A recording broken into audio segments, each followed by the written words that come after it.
Hello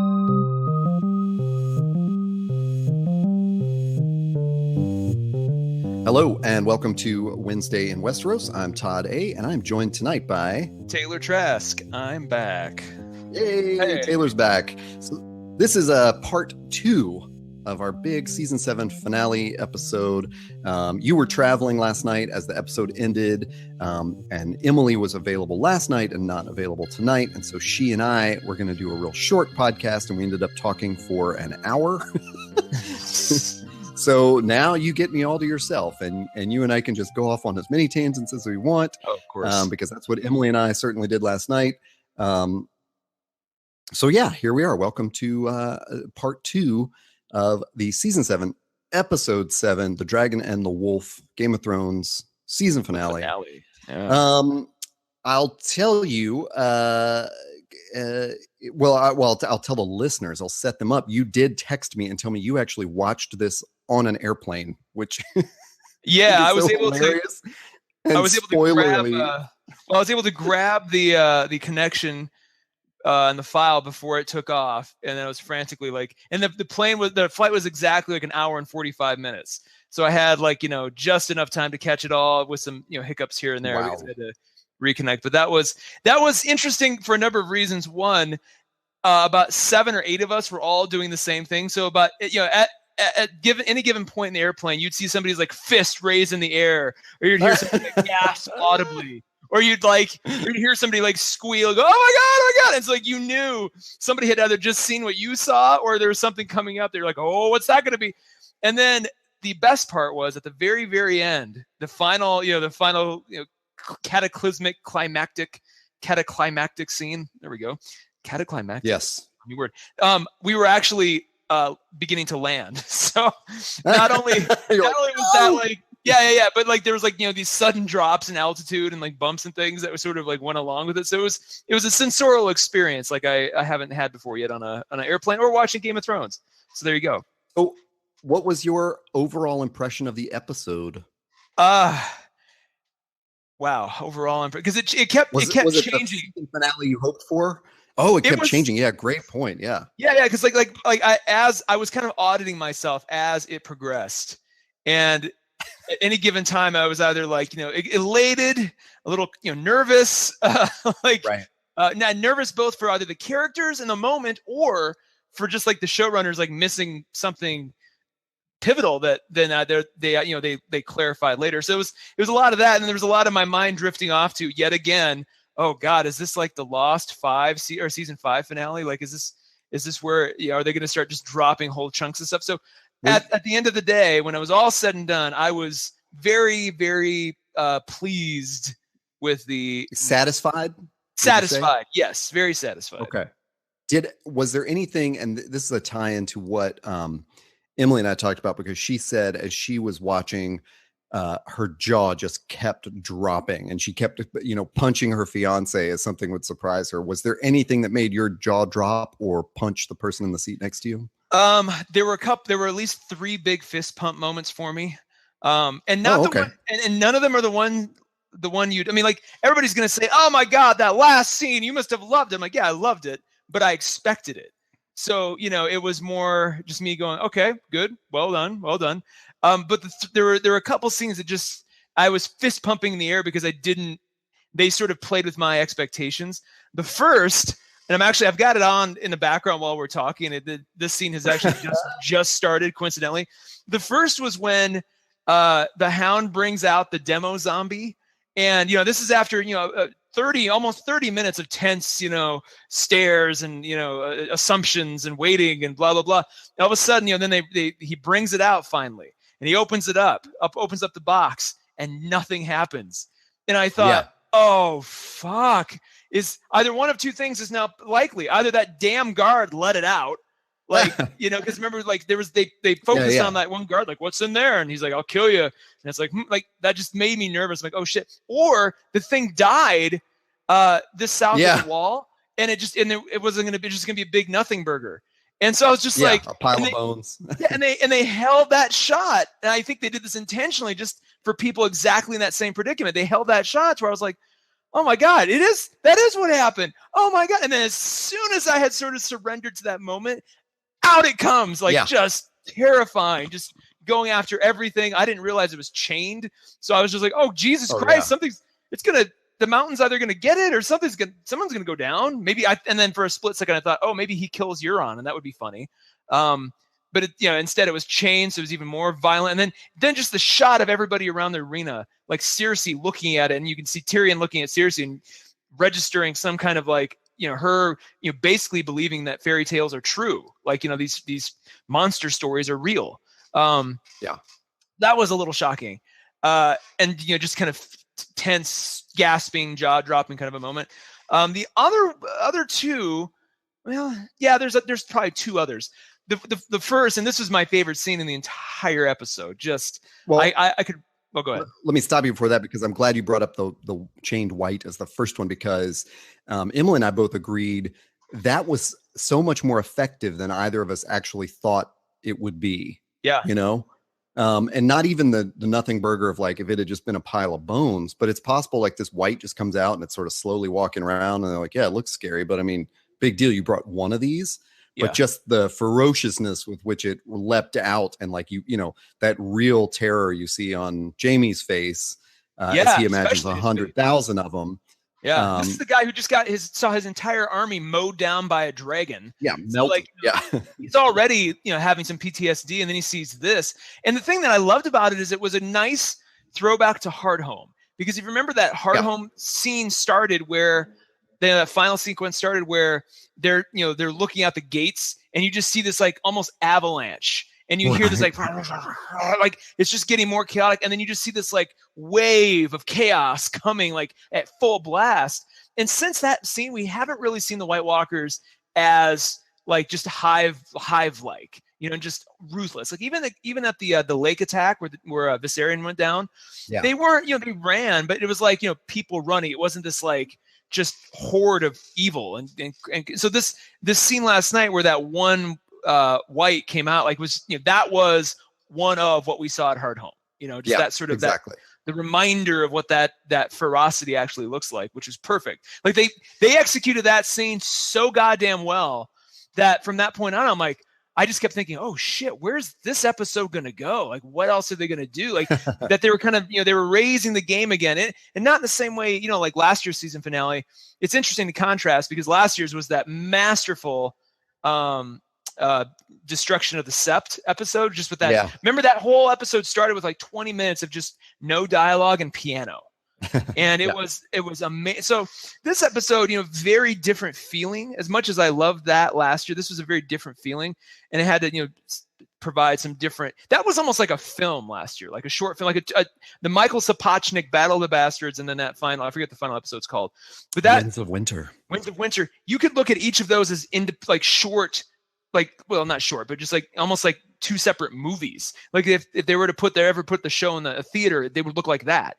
This felt like a finale that was much more, what we've, with beats and scenes. Kind of typical finale. Like let's wrap up each sort of, not each person necessarily, but each sort of locale storyline. Exactly. Put a nice little bow on it. Get tee up the chessboard for one more year. So you said there were two other scenes that had your jaw drop. So the other two, the first is my favorite scene of the entire episode. The Littlefinger v. Stark trial of justice scene where and they I'm a little annoyed only because there was no reason for us to have a wasted 10 minutes last week where Arya and Sansa, where Arya's like trying to play the game of names or whatever it's called with Sansa, and just like I'm like, what is that there for? Like, why go through the trouble of showing them hate each other if they're just going to do unite against Littlefinger? So they could have pulled that off a little bit better. Even still, they threw that one scene in before where Littlefinger's talking to Sansa, and he's like, he's kind of revving her up. And in my mind, I went, oh god damn it, they're going to follow this to a stupid conclusion, and they're going to make like politics in the North a thing next year, and oh Christ. And so I was kind of just that's when my my my auditing of the episode went into disappointment mode because I'm just like, you guys, oh no. And then it came back and they held this, this whole bit where Arya walks in, the guards kind of approach her and then go back, just the whole song and dance. I was just like, oh Christ, are we really doing this? Like, I really thought that in my mind. I'd fallen for it. I was just like, are we really doing this? So when she turned and looked and said, Lord Baelish, and then Aiden, what's his name? Aiden Quinlan? Yeah. He does this, like, he does a jaw drop like I've never seen before, where he's like, he's got his little smug smile and his eyes kind of go big for a second. And then it's almost like you visibly see it hit his brain and process through his cerebellum, through his face. And it's the most amazing thing. From that moment on, I was just like, I was in the plane, like fist pumping in the air, like giddy, because I'm like, okay. And I should have known better. I should have known when I saw Bran had been wheeled out, I should have realized, okay, he wouldn't just be hanging out to help accuse his sister. Like, clearly he knows what's what. Yeah. So I should have realized there's something else going on, but just to see the 3 Stark children united, their powers combined, taking down the guy who basically was responsible for most of their strife. Like, just, that was such a cool goddamn moment. And it was, I had to rewatch it a couple of times, but I don't know if you noticed, Arya was dressed either exactly like or similarly to Ned in the final episode when Littlefinger cornered him. Like, she's basically wearing the Ned Stark, and the fact that she was able to, extract, be the physical hand that extracts justice for her father was, and for her, her mother, by killing Littlefinger in the same way her mother was killed. Like, there was so much symbolism in the scene. There was, I'm convinced too that Sansa made like the way she was delivering that dialogue, especially when Baelish gets on his knees and starts pleading. Oh, that was so delicious. Just seeing him just completely break, like, the facade was gone, the mask was gone, and he's just like literally sniveling, just like this complete coward. But there's a familiarity in the way Sansa was like, he's like, I loved your mother. She's like, and yet you betrayed her. Like, I could swear that was something Ned said at one point, or that just, it felt like that was, Ned channeling through her. Like, she really became, like, she and Arya became their father's daughters in that moment. And it was just, I loved every second of it. So that was my second. Yeah, it was, it was amazing. I mean, Emily and I definitely talked about what a good way to resolve that, like, as a trial in public. And then I like that you bring up all the callbacks to the Ned Stark trial. And we talked about that a little bit as well. And it was very poetic. We wished for sure that we had at least seen, like, maybe a scene of Sansa explaining to Arya that she had figured out Littlefinger's plot, or even maybe just a scene of Sansa figuring it out for herself or something, because it really was her moment, but she was kind of robbed of that just because there wasn't, I don't know. That's my big deal, is like, I feel like this is a thing you and I will talk about in another storytelling podcast or something, where it's, they could have thing of like, they want everything to be a surprise, Yeah. And I wish they would sort of show us strategy, which has, been my complaint all along this season. Like, I would love to see the strategy and then see which one works. For me, I as much as I'm usually picky about that stuff, that was kind of erased for me as a concern just by the moment, but then also that nice little, period, that coda scene where she and Arya are on the wall again. And it's almost like Arya has a little bit of fangirl in her for her sister. Like, she's almost kind of, you can see the pride in the way Maisie Williams is delivering that dialogue. Like, you are the Lady of Winterfell. Like, she's almost saying, like, she's almost like got this big smile on her face. Like, I had to be something else. And like, you're awesome, sis. Just like there's that whole feeling that Sansa has actually earned that. Like as much as we griped about all the shit they were putting through her in season 5, was it 5? Yeah, 5 was the lost season. As much as that moment felt so much more powerful because we knew she had been through the ringer so many times. And Arya even name checks it. She's like, I never could have survived what you did. And just like reminding us, like, Sansa's standing here after suffering quite a bit. and maybe Arya couldn't have done it. Like, just that whole scene played so well too. So then I was like, back. I was like, oh my God, this episode's so great again. But the third one, and there was a lot of great moments, mind you, but some of them were ones that I expected, or at least knew they'd get to sooner than later. The other one that really kind of that I fist pumped to was the scene where Theon gets his mojo back. I was going to say where Theon grows a pair, but that's not really, I mean, kind of in the context of the scene, doesn't really play. But I'll tell you, I'm a sucker for Alfie Allen, basically like redemption acting. I still go back to that scene last year where Yara's at the King's Moot and Theon gets up there and gives this like goddamn amazing spiel on behalf of his sister. And I was just like, he does that so well. So to see that scene take place, when he's on the beach, and at first it was weird. I thought the dude he was approaching was Euron. And I couldn't understand why. He's like, why standing on the beach. Yeah. I was like, well, maybe it was in the previously on. They showed that guy pulling him out of the water. That's right. Yeah. But he just had, and again, I was like watching on my phone. So I had to zoom in and stuff. And I was like, is that Euron? No. But just that whole sequence, they took their time with it. They could have done the same thing in maybe half the time, maybe where he punches him down. For me.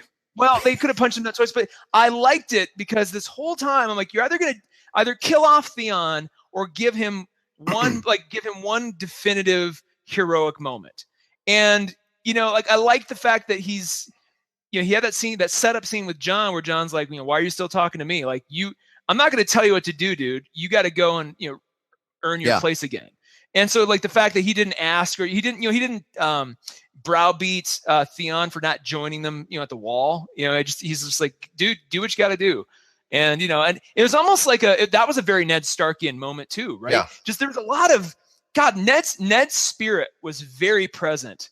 Yeah, sure. And Jon, being the honorable Stark in the beginning, who wouldn't lie to Cersei. And then having Sansa and Arya walk through that whole trial and really lay out the evidence from season 1 that Ned was pursuing. And then, you're right. Like, Ned's presence was huge. And, and Jon and Theon having that conversation in the hall, and basically both recognizing like neither of us are the child of Ned Stark. I guess Jon still thinks he is, but one's a bastard and one's a ward, and they didn't have the privileges of the other Stark children. But they took. I don't know. That's really surprising to hear you say that you were pumping your fist there. I mean, the Theon could have disappeared last season, and I would have been fine with it. I'm tired of his story in general. I thought that was a huge waste of time to show him fighting that guy. And in the middle of it, I was like, what if he just dies in the middle of this fight? And I thought, actually, no. At that point, that would have just been, that dude's been through such tragic shit. Like, there has to be scenes like that. And even this is kind of another reason I enjoyed that Littlefinger scene so much.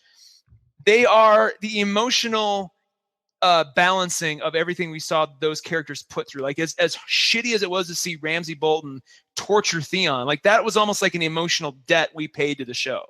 And the scene where he just beats the hell out of this other guy is that, that credit being paid back finally. Like, okay, it's restoring in us the show is giving us back what it took from us in season 5. It's like, I just kind of felt like that whole scene was that for me. And again, part of it is just because, like I said, I really enjoy anytime Alfie Allen does anything heroic. I just kind of, I well up a little bit because he sells it for me. But then it's just like one final mission, like, these are the guys who were, and I don't know if it was ever explained, if some of them went with Yara to rescue Theon at some point. I assume maybe some of them were her, part of her longtime crew, but just like, we owe her this. I didn't buy that either, where they're like, hey, for Yara. I thought like, no, why do they care? What's going on? I think they were part of her crew. I think they were, at some point, obviously they were loyal to her because when they escaped Euron, they all came along. Well, it's also interesting to me that we do see Theon as neat. I mean, props to Alfie Allen. Like, he's, acted his ass off. Like, it's been incredible. But it's interesting that anyone has any sympathy for him or sees like you mentioned, like the traumatic things he's been through. I mean, he killed Maester Luwin, the kind old Maester who raised the Stark children, basically. He killed Roderick Cassel, the Master of Arms there. in Winterfell. He burned 2 children and murdered them because they looked like Bran and Rickon. He's an awful, awful person. And I don't, I just kind of think, I don't know, it's sort of like the Kylo Ren redemption theories. Like, I don't know that anyone ever this person needs to be redeemed. Like, let them just live out a life and not hurt anybody else. And maybe that's enough. So I just don't have any sympathy for him. And someone else pointed out today, I saw I think it's an article in the Daily Beast or something, about how, great. Theon's going to have another moment where a woman is the prop for him having like a redemption arc. That was the whole problem. One of the major problems with the Sansa rape scene was like, we saw it through Theon's eyes, and he gets to have the moment of like kind of snapping out of it. And it's not about Sansa. And now he's going to go rescue Yara, who, after Yara tried to rescue him and he refused, this family should have just forgotten about this guy. Yeah. But I mean, think about it this way. Like, this is an highly exaggerated version of what you see in real life families where, like, sometimes there's a son who's like the fuck up, and try as he may, and sometimes it may be intentional. And then, but like, the family still loves him and he loves them. And like, they kind of keep recolliding and then breaking apart again and recolliding. It's just like this, it's this messy, sloppy kind of thing that you sometimes see, in different towns, different families. I mean, generally you hope that they haven't killed everybody important to your family and burned a couple of innocent children. That's why I meant like, it's the show is clearly an exaggerated, highly exaggerated version of those, but the sort of the general emotions or sentiment, or narrative sentiment is still kind of present. So maybe it's maybe if I don't mean to like try to berate you out of your opinion. I'm interested that you're pumping your fist at that. It's cool to see what scenes in this episode elicited an emotional response from people, because I thought the whole thing was great. I did feel that I had that feeling you had where it was like, at times I thought, oh, this is going to be a very typical end of the season kind of thing, where they start, they kind of go from place to place and not wrap up storylines, but, move the characters to the next part of the chessboard or whatever. But we just got some really good emotional conversations there. And Theon was one of them. So I can't discount that as much as I dislike that character. Yeah. And hope I will say, sinks. The other thing I want to point out real quick, that, kind of not one of the obvious things, that first 30 minutes was, basically all the summit. Yeah. And I was, I didn't cheat. I didn't look ahead or anything. Sometimes I do, just to, so I was completely pure. And after about, once we passed like the 30-minute mark and we're still at the summit, I thought, okay, this entire episode is going to be this, and it's going to be like this, like, and not that I thought it was just gonna be boring, but I'm like, shit's going to go down. Like, they're going to come back, or something's going to, and then the fact that nothing happened, like there wasn't any kind of trickery. There wasn't, Clegane Bowl didn't happen. Like, none of the stuff that we all sort of guessed at, like none of that happened. Like, she didn't she didn't yell some password and 100 Lannister guards come in with like wildfire bombs or something, like none of that happened.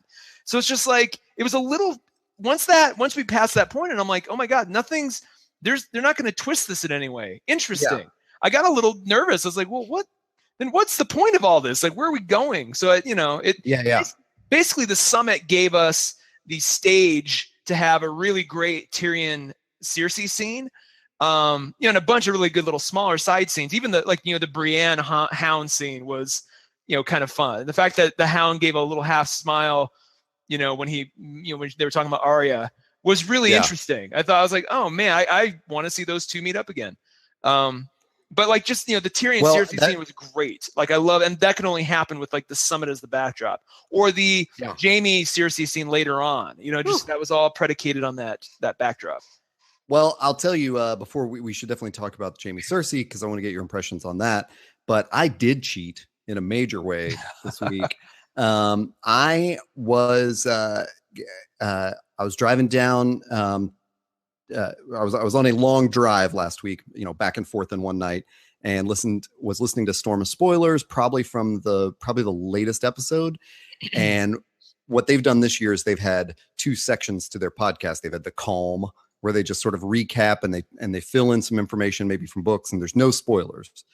And then they have the Storm, and they spoil the shit out of things. And I don't know where they're getting their information from, because it's not like it used to be, where it was just sort of a book discussion and how it related to the show. So they're using every source that they can get, set photos and interviews and rumors and, a lot of, unseemly stuff, I guess. And I had listened to one earlier this year and didn't think that they really spoiled anything ahead. And so I started going back through the episodes and listening back through the ones I'd not heard. And man, they spoiled the dragon death, way back in week 3 or something. Mm-hmm. And I was like, wait, how did they know about this? And I kept waiting, and maybe I just missed it because, you're on a drive and you kind of zone out listening to podcasts. You're not catching every word or whatever. Maybe they did explain that they actually saw part of the HBO leak. I just honestly don't remember how they said that. But anyway, one of the things they spoiled for this week was they said, no, Littlefinger's the only one that's going to die. And they were just very cynical about, that whole thing of where we were like, were the Stark sisters, really planning this all along to fake him out? And yep, they were. That was it, that he's going to die. And again, no explanation of how that happened. And so I got home, and one thing I did was I emailed our co-host Emily in the middle of the night, was like, you guys on Fan Theories should do a whole episode about whatever, Game of Thrones season 8 stuff or something. And I didn't even remember doing that till she replied to it the next day. And I was like, oh, I didn't remember I sent you this. But anyway, then but I also started just aggressively trying to spoil myself, trying to find where was their source material for this, So I stumbled across this website, which I think was just someone's, I don't know how I got there, but it was literally just Googling those key terms, of spoilers, season, episode 7, Dragon and Wolf, whatever, and got this episode synopsis, which I think was just one person making up their own guesses about what could happen. But I read it. And then when they had the summit, the craziest thing was this random blogger who would, it's basically just a Reddit thread of these are the things I think will happen, nailed Euron's line about, can these things swim? Mm-hmm. And I'm watching the episode and I was like, oh shit. Go back to Google and try to find that website and try to find this random blog and this post. And so then I'm reading it oh wait, is this the actual spoilers? I'm scrolling through what's going to happen. And it was basically 90% wrong after that. It was just way off, all they got was that one line. Everything, they knew Littlefinger was going to die, but the whole setup was wrong. And he was going to overhear Sam and Bran talking about Jon being a Targaryen and blah, blah, so it was obviously just conjecture on this one person's part. Mm-hmm. Anyway, so I went in with all these thoughts in my head. And then during the episode had to sit there and check wait, what do I really know? What's going to happen? And I was basically, despite all that, surprised throughout, even from the Storm of Spoilers crew, I thought that we really were going to see more sort of a reveal of a plot between Arya and Sansa. And then that was going to kind of throw off, the expectations that we'd had the last couple of weeks. And so I was happy to see it go down the way it went down, because it was oh, good. It's not sort of a throwaway plot. This is like you pointed out, it's a really cool callback to all the stuff with Ned. And it was just a good Stark family moment, as violent as it was. Mm-hmm. Anyway, I got so every scene like that, Tyrion talking to Cersei was surprising. And I didn't really feel dread that she was going to kill him. But then when she talked to Jaime later, I legit was afraid that the Mountain was just going to kill him right there. Oh no, I knew that wouldn't happen. There's no way. She loves Jaime too much for that to just be so flippant. It would just be, there's just no way. I really liked that Tyrion Cersei scene, because again, I am somebody who is anti Tyrion Targaryen. That just, I've never liked that idea. Yeah. He stands so much more to gain as a Lannister who had to scrap his way through it all. So the fact that he had a Lannister to Lannister moment with his sister, that echoed a lot of that just angst and stuff he was feeling in season 2. Remember, he'd have a lot of, or even season 2 with Shay, or the season, it was a 3 where he and Oberyn were having their back and forth. It's like just a lot of that, thank you. He just diving back into the kind of to the family past was just really great. Like I was so glad, just kind of it would have been a tragedy if somehow Cersei had died before that would have happened. Like she needs to have these like comeuppance moments with her family that's left. Totally. Go ahead. And I think in some way, I think that scene with Tyrion really helped inform us about the scene with Jaime. Yeah. Because it was, there was that emphasis on family with Cersei and and I felt very much like Tyrion was acting like his old self. Like once he realized she wasn't going to have him killed and he nervously goes over and, grabs the wine. And that was just such a Tyrion, staple of him drinking wine like that. Oh, he pours one for her too. Yeah. That was, and we haven't really seen him drunk this season, or even last season. So it was like a big deal. Like, he was, terrified, and I don't know. So it was just great. I thought to see those arcs of the Lannister characters, and I'm repeating myself from the episode I did with Emily, but with Jaime, it really felt like, wow, this is where these three have grown to in their individual stories and together. So I really liked it. I mean, we wouldn't have gotten that sort of thing if the three of them were in one room. Because Jaime would have clearly been on Cersei's side, intimidating Tyrion. And Tyrion would have been really defensive. And, this was just like each one of them had several moments of vulnerability. He calls out her pregnancy and you could see like she was kind of like felt vulnerable in that moment for him recognizing that. I'm going to throw something at you. I don't know if you guys discussed it last night, but it felt like there was a little foreshadowing going on that if she is pregnant, it's going to be a dwarf and it may kill her just like her mom. Whoa, think about that for just a second. Crazy. Because like the scene she was having with Tyrion, he says that like I killed our mother, Yep. And he was name checking just the fact he was comparing her to her, to Tywin. He was just a dick. Like there's all this stuff that everything communicated in that scene we already knew. It's not like it was delivering any new information. What it was more important, I think it was more important that they had an emotional scene between those two characters, but that it also kicked back up some of these points. That's like, hey, remember this? It's just like it was like a checklist scene. And usually you only do a checklist scene if you want to call back to something, and it makes a perfect little package for last time on clip next season if they want to foreshadow that again, right? It's a nice little thread that if they ever wanted to tie it off, and if you think about the Valonqar sort of prophecy. And I forget the exact wording. You're going to have to help me out on that. But like, it's like the younger sibling or the younger brother, like you could almost make the stretch or make the leap that, the younger brother, Tyrion, like because he is a dwarf, like her baby will be a dwarf and will kill her in the birthing process. Like that it seems, and it's like poetic justice too, right? It just kind of seems like after all her hating of Tyrion, and her, wanted love of this child, it'd be amazing if it, was basically like another Tyrion. And then Tyrion had to raise it. Tyrion became the surrogate father because Jaime and Cersei were dead. I mean, again, I don't remember if it came from the, from blog or Reddit posts I read, or I don't think it was on Storm of Spoilers.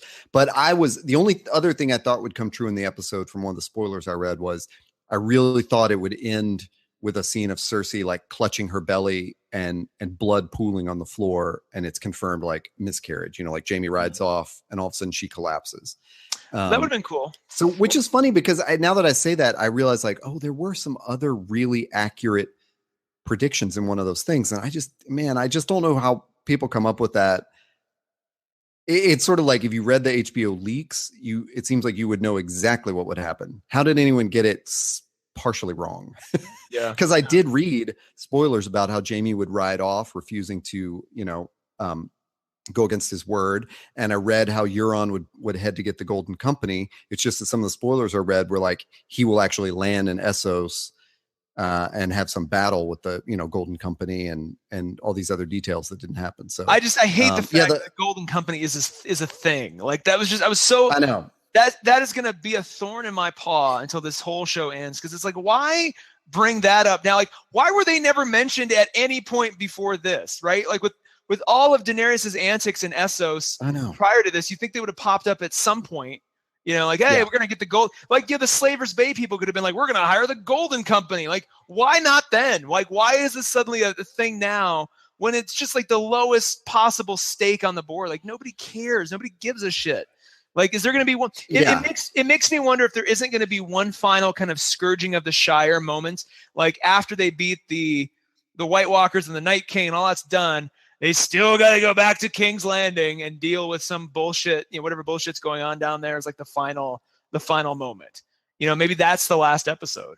Because that's, and that's what Tolkien did with with Lord of the Rings. Like, after they beat Sauron, they went back to the Shire and dealt with the scourging of the Shire as like a final battle. And it's just like, well, let's talk about two other big scenes. One is our favorite, the shipping on the ship. The incestual moment between Daenerys and Jon, which comes right after Sam and Bran confirm that they are related. I mean, clearly that was intentional. That was made it so much more disturbing for me because it was actually a really tender scene. It is, and I appreciate that there was no dialogue, I think, at all in it between them. He knocks and she lets him in, and Tyrion watches on from the darkness, from the shadows. It was creepy. It was creepy. Do you know what it was though? Yeah, we talked about that a little bit. I watched it a couple times. I watched it a couple times because I saw this bandied about. They're like, Tyrion was being a creeper. Was he in love with her? And I'm like, I mean, he might love her as like a leader, but what I think that was more demonstrating was him going, oh shit. Now these guys are going to be distracted. Because remember there was that whole scene last week or the week before where she's talking to, it was last week. She's talking to Daenerys. She's like, he loves you, and she's like, oh, I know. Right. It's just, people do impulsive things when they're in love and blah, blah, blah. And this is him, I think, going, oh God, now I got to deal with this in addition to just all the pending doom. That's an interesting interpretation. I like it. One thing that Emily brought up was that maybe Tyrion's looking on as though, like that he likes Jon and that everybody, Daenerys, men who are with Daenerys don't traditionally survive. Ooh, yeah. So Emily thought it was like more affection of Tyrion, like worrying about Jon. I like both of these things because they both take us out of the like creepy vibe. And I don't necessarily think he was being creepy, but sort of like Jorah. I think he and Jorah both were. There was some element of them. They're following Daenerys, which was based on like kind of a hopeful romantic love or something, which is just well, maybe even not. I don't even think that's so much with Tyrion. I think he's just like, I think she's like Fiona Apple and he's like her biggest fan, like he's got that sort of like celebrity, like, like I really appreciate what she does. Like, I think it's more like that. It was funny though. Am I the only one who thought in that scene where they're all like hanging around in Dragonstone? It's right before the Theon Jon scene, but they're all hanging around trying to determine the best way to get everybody up to to Winterfell. And they're like, the Dothraki can go this way and we'll get this sorted out. And then they're like, okay, so Daenerys, you're going to ride in on your dragons, right? And the whole thing was like just one giant subtext sandwich of everybody going, okay, we know these two are going to fuck. How can we get her to go up there so that they don't fuck? Because like even Jorah, the way he was talking, he's like, yes, but I mean, it was like a Monty Python sketch, right? It was your friends like, trying to keep the two separated. Like, she's bad for him. We gotta keep these two apart. Hey, you go in my car. I'm gonna drive her. That is the exact thing. And it was even like, and it was even more apparent when like Jorah's like, well, don't you think you should be riding your dragons? Yeah. And she's like, and then then Jon, cut to Jorah's face right when she's like, no, I'm not conquering the North. I'm rescuing it. And it cuts to Jorah like, oh boy. Yeah. But Jon's the one who cuts him off and going, no. You need to get there in person so that they know.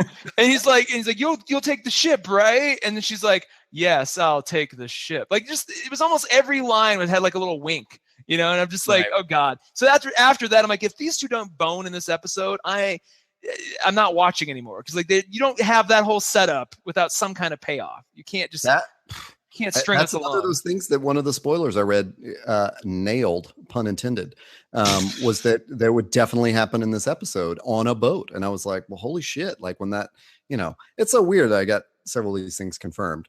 One of the other things I got confirmed was that definitely that ice dragon was going to appear. Yeah, well, let's talk about that real quick, because I went in fully expecting the dragon to melt that wall, and then I pretended I didn't know that when I talked to Emily last night. I mean, and let's be honest, like that's the thing that I had been wanting all season was, I mean, the wall had to fall down. It had to, otherwise the story doesn't continue on. So the fact that they got their dragon, I kind of hate how easy it was for them to get their dragon. Like that whole ordeal could have been avoided. But it's cool that they have one, I guess. It's funny, after last week, I saw a lot of, I don't know if you're a Yu-Gi-Oh fan or familiar, but there's a character in Yu-Gi-Oh called Blue Eyes White Dragon. That's one of the game cards they play with. And like, there was so many memes online of like the Night King, like, holding a Yu-Gi-Oh trading card. Like that was the Blue Eyes White Dragon, like, putting it down or something. That whole scene was great. Having Tormund, be the one that sees it was even better. And I like that, I like that it was, because my thought was there'd be some kind of MacGuffin that allowed them to bring the entire wall down. I kind of like the practicality of the fact that it was, hey, we're going to go to this edge because it's probably the weakest point, and we can just walk around if we just take this little sliver off. So, the wall came down, but it wasn't the whole thing. I just had these sort of dread fantasies, I guess you could say, of just like, the Night King, there being some kind of thing of like Bran crossing the wall, so then he could do some kind of magic to bring the whole thing down, or some craziness like that. I'm glad it wasn't that. I like that it kind of stayed practical. I didn't expect it, and I like that scene was teed up by the fact that winter was falling on King's Landing for the first time in the entire show, right? Like that was happening. Just it all sort of teed up really nicely, and I don't know, I think it leaves us in a really promising. I am very confident in the rest, in season 8 now, knowing that's where we're leaving off. Like, okay, everything is prepared. There's nothing like, if that hadn't happened, or if Littlefinger were still alive, or like any of these things, I'd be dreading season 8, going, how there's 6. How are they possibly gonna sort this out? So I really liked it where we left off. Well, with that, let's just start hypothesizing and conjecturing what we're going to see next season. For one, I'll start with, and I think I know the answer to this, but do you think Tormund and Beric are still alive? I think one of them is. The camera specifically showed them leaping off at onto a safe ledge, so it's just not clear if that ledge came down later, or because it showed them doing that, and then it pans out and it shows like even more of the wall falling. So it's right, like, exactly. I'm gonna guess if any are dead, it's just gonna be one, not the other, and probably gonna be Beric, because I think Tormund's got to have, he still has to have some closure. They've really kind of propped him up as a pseudo main character, so we need a little bit more closure than him just falling, not even heroically. There's not like, he needs some kind of like defiant moment. And he needs to have some kind of, Brienne needs to have some.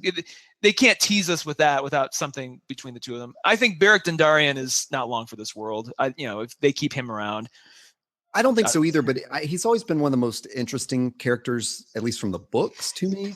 And so I know I've infused a lot of my liking of him from, my experience in the books. But I do think that what he said in the previous episode to Jon about the two of them maybe being resurrected for the purpose of killing the Night King.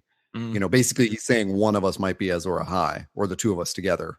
And so I do think there's some kind of mission he has to fulfill there, or at least try to and fail, and then Jon has to carry on.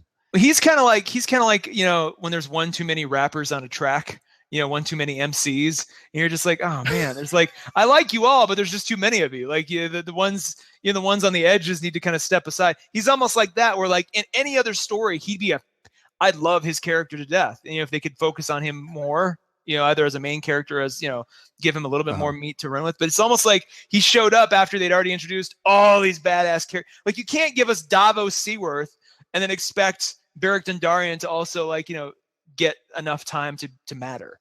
So I think what you're saying is he's Capadonna in the Wu-Tang. Yeah, exactly. Exactly. I think, one of them or both of them are probably still alive. I really wonder how long it's going to take the White Army to make it to Winterfell. We have to look at the economics of the season next year. I think the big things that have to happen to get us to the end. There has to be probably at least 2 major fight scenes with the White Army. At least, yeah. 2. Well, let me throw this out there just to terrify you. John and Danny are on a boat. That dragon can probably get to the boat really quickly. And I like, should we be afraid of John and Danny? Like that was a specific choice. Like, you'll be safer flying the dragon to Winterfell. No, I'm going to take the boat with John. Now, should we worry about an ice dragon coming at him in the open sea? I mean, yes, but neither of them are going to die early on. I mean, like if that's an episode 1 thing of season 8, like so that's amazing. If episode 1 is just their ship going down in flames, like they're all like, dead. Like, what the fuck is happening? And then Varys the merman jumps in and swims down, and episode 2 is him swimming up to the surface carrying both of them. If you're ever going to get your Varys the merman theory, it's going to be right then and there. I don't think. Let me ask you another question. Melisandre, what role do you think she plays next season? Oh, that's a great question. When we left her, she was leaving Westeros, right? She was going back to Essos, or she was heading out. Yeah.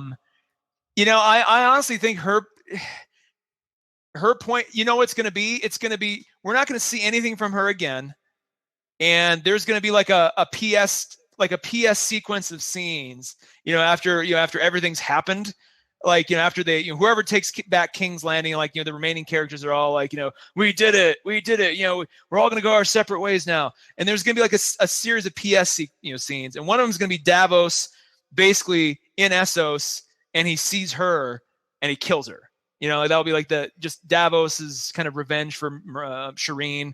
And you know, the camera will show her at a cantina or something, and like, you know, she'll look up knowing he's there, and she'll you know, utter some mumbo jumbo about, you know, it's her destiny, blah blah blah. And that'll be the end of it. I'm glad you brought up Davos, because there's been a real setup this season, even though it's been spoken of before. There have been at least a couple of really specific mentions of how he's not a fighter and he wouldn't be good out there in the field. So it's pretty clear that he's going to have to be in some scrap next year, you know? And I do like that idea that, I mean, you know, maybe he is the one that ends Melisandre for that, you know, because she has to come back to Westeros to die in this strange country. She's not from Westeros. Right. She's from Shai. That's right. And so she says that to Varys, like, you know, like you, I have to die in this strange country. And so, you know, on one hand, like, how much weight do we put in these prophecies? You know, because carrying them out just seems way too typical for the show, like too predictable. Well, or something. I think prophecies, but some like of it, I think prophecies like that, though, I mean, there's not going to be some big, huge thing. It's going to be a quick little, like, ta-da! Like, it's not going to be paid off in some major way. Right. It just kind of comes true when they both die. Yeah. What about Jorah? I don't think he makes it to the end. If Jorah is not Azor Ahai, which is still out there, that's still, because you got to ask yourself, why is he still around? Like, that's the only reason I keep bringing that up. Like, why is he still here?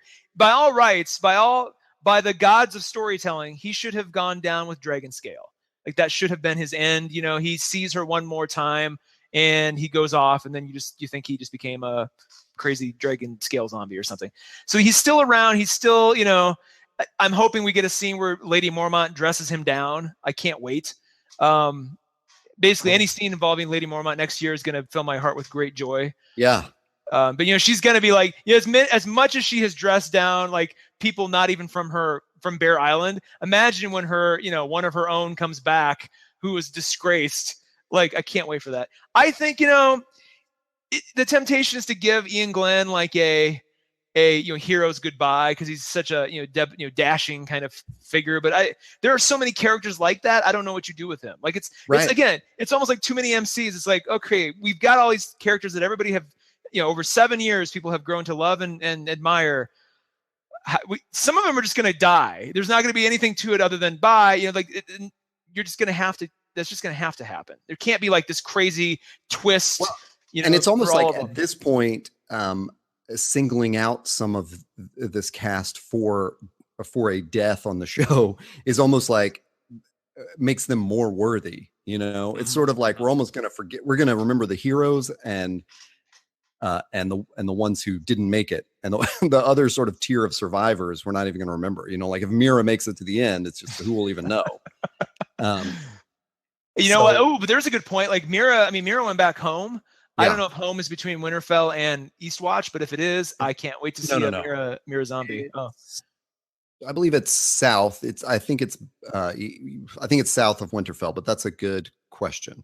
Yeah. And I will once again Google map of Westeros, and we'll see if it's an actual real one. I mean, you think about that though. They have not painted themselves into a corner. They have a lot of toys to play with and a lot of possibilities, which for a writer is one of the best places to be in. Now, can they do it all in 6 episodes? They're definitely gonna have to leave some things on the table. You're gonna have to. So like I would say 2 White Walker battles. I'm gonna suggest that there is at some point, probably after they beat the White Walkers, there's gonna be a King's Landing, conquest episode. So that's 3 episodes basically right there. I would say the first episode 1 is going to have to be one of those like, here's where we last left everybody. Like it's just going to have to be one of those. I'll tell you, I said this on the episode with Emily. I don't really care if this happens or not, but my sort of fantasy is that episode 1 opens and it's just Tormund and Beric in a dead sprint through the woods towards Winterfell. Oh, Jesus. With the army of the dead chasing them. It's like they are going to get there with just minutes to prepare. Oh, God, I want that so bad. I'll tell you in addition to Viserion attacking the boat that Jon and Daenerys are on. God, I certainly hope I certainly hope that when we open up Jon and Daenerys, everyone is at Winterfell. Like I don't know that I need any more stage setting there. I get it. They're getting off the boat. They're getting on the wagon to go to Winter. It's like, fuck, who cares? Yeah. I'll tell you, I'll just throw this out there. Let me talk about the dragons first. I do wonder, I think there's a really crazy strategic thing to there being an ice dragon now, which is that we can't count on Rhaegal and Drogon to just wipe out, just decimate the armies of the dead. Yeah. They're going to have to fight that dragon. Yeah, that's a great point. That's a great point. That's going to be like that changes the game in a huge way. Well, it's going to give us that killer moment that we know we're going to get, where one dragon's fire goes against another dragon's ice fire. And it's going to be like that poster moment where it's like the Harry Potter Voldemort wands battling strange Wonder Woman and Ares shooting at each other, that kind of thing. Exactly. That's incredible to see. I do think one of the crazy predictions I read was that that Yara will be pregnant when Theon catches up with her. With who? With whose kid? Euron's. What? But I do. So I think who knows how time works in this world anymore, but I would actually be okay with Theon somehow foiling the Golden Company hire, if it's not just rescuing Yara. Like maybe she could help him in some way, or I don't know, like sort of put a stop to that storyline. Let's hope so. That would redeem Theon completely if he can just stop the Golden Company storyline. Like, or as Emily pointed out, Emily pointed out they've never broken a contract. What if this is the one time they break a contract, because they get over there and they see what's going on and they side with the living, basically, This is crazy speculation at this point. And you and I traded several fan theories yesterday afternoon. I was texting you about some crazy stuff I'd read about the Night King being Azor Ahai, or Euron being the Valonqar who eventually strangles Cersei. I like that a lot. I do think that redeems his role on the show. Yeah. And Mira and the Cranagmid possibly being related to the Children of the Forest somehow. Mira and the what? I thought her like family is called the Cranagmen. Oh, did I know that? And there's all this like weird, mysterious kind of stuff about how they live, and their castle never seems to be in the same place, and things like that. And so it's either like floating on an island or something, like floating on something in the middle of a body of water or something like that. I don't know. It's very weird, and I don't remember any of it. It's been years since I've read any of these books, but I think Mira's gone. I think we walked her off the stage. I don't think they're going to bring any of that stuff in. There was a lot of efficiency this year in, there's that line. Maybe it was in last week's episode. If that was the episode, no, a couple weeks ago when Daenerys burned the Tarleys, where Tyrion is like, you've already wiped out one great house, or one great house has already been wiped off of Westeros, and he's talking about the Tyrells, but the Freys are also gone. So there's been this great efficiency of like, they're wiping out entire houses, like the Dornish just don't matter anymore. The Tyrells don't matter. The Freys are gone. So it's, it's pretty cleared out there. So it's kind of hard to, there's a ton of pieces in motion. I don't think there's any like surprises we're going to get, except for, does the Golden Company appear, and who do they actually fight for? I do like that Cersei's still alive to fight another day. It would have been sort of, as much as I kind of thought they would clear her off the board before season 8, I like that they didn't, because it'd be too easy for it to be like, this sort of omnipotent evil force versus everybody. You kind of need the drama and the intrigue of Cersei still trying to pull whatever batshit crazy, until it fits her character to be basically until the bitter end. She's going to keep trying anything she can try, just to like, I like that's, we as the audience aren't given an easy out there. Like it's going to be into the bitter end. Yeah. That's as good a place as any for us to wrap up. Is there anything else you would like to add to this coverage of this show? Only that Miguel Sapochnik is being tapped by all reports to direct at least 2 episodes next year. So I cannot wait for that. Well, and we say next year, but we just mean next season, because next season, which you're right. It could be freaking 2019 before we get it. It could be 2020. This could be the worst. If we have another, I'm not even gonna say it out loud. Let's get this out as soon as possible. Game of Thrones people. Well, be careful. I would rather they, if it's like Miguel Sapochnik epic levels of, like that level of an episode, I would rather them take, if they have to shoot 6 90-minute movies and really try, like I'd rather wait until 2020 and get like just home run after home run than a sort of half-hearted rushed end product. That's what Joe Robinson says on Storm of Spoilers, and I disagree. I just want it to be over. All right. Fair enough. I'm going to make a big plug, because we are releasing this, or the week we are releasing this, there is a brand new episode of Fan Theories, which our co-host on Wednesday in Westeros, Emily Kelly, hosts with her fiance Peter. They talk about crazy fan theories all over the geeky world. And this week's, I should have written this down, but they are covering all fall previews. They're covering Ragnarok and Blade Runner and Justice League and one more that I forgot. I'm so sorry. But that episode is out now, and you can find it at findusthere.org. You can also search for Fan Theories podcast on iTunes and Google Play and Stitcher and SoundCloud. And what's that .fm one that we're on that I always forget about? I don't know. There's some pod something.fm, whatever. Anywhere you find podcasts, search for Fan Theories. Also search for Wednesday in Westeros.